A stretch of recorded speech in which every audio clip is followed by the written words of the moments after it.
Unaddressed letters of letter writing. So you prefer the unaddressed letters, such as you have seen, to those which you receive from me in a cover, whereon are duly inscribed your name, style, and titles, and you ask me whether some of the letters are not really written to you. They are written to Mary in heaven, or to you, if you please, or to any one to whom they appeal. The reason why you prefer them to the epistles I address to you is because they are unconstrained, too much so, you might think, if you saw them all. While in writing to you, I am under constraint, and directly I feel it. I have to be careful what I say and beat about for some safe subject.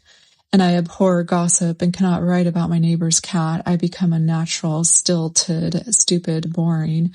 With Mary it is different, for she is in heaven, where there are no marriages, and therefore, I imagine, no husbands. As for lovers, I do not mind them, for they have no special privileges. At any rate, they have no right to interfere with me. The idea that what I write for your eye may be read by one for whom it was not intended hampers the pen and takes away more than half the pleasure of writing.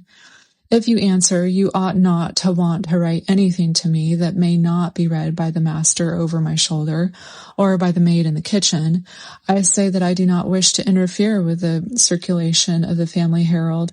And for the rest, when you honor me with a letter, it is to be shown to anyone who wishes to know what a really charming and interesting letter is like.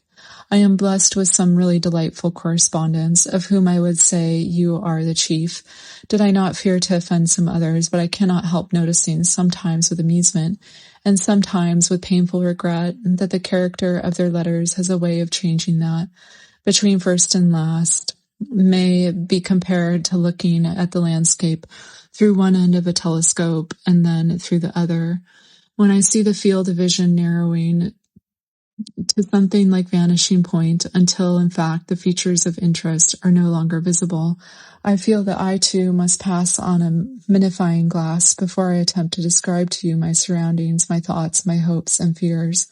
First of all, I can no longer ask you freely how life is treating you, for if I do, I get no answer, or you tell me that the winter has been one of unexampled severity, or the political party in power seems to be losing ground and missing its opportunities.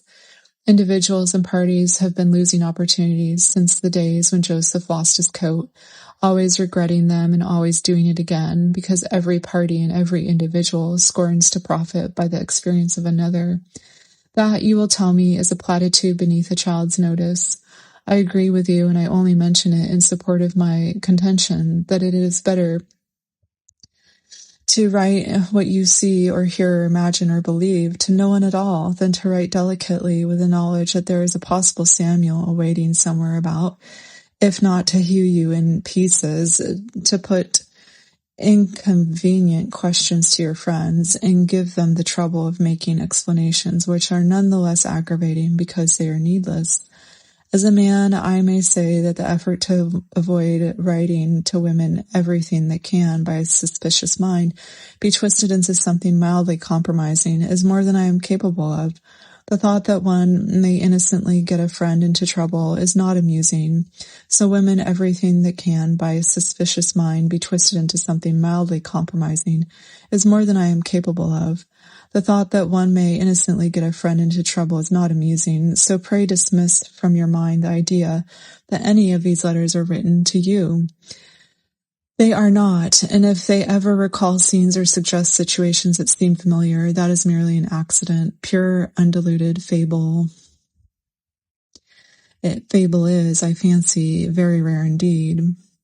But travelers are supposed to be responsible for the most of it.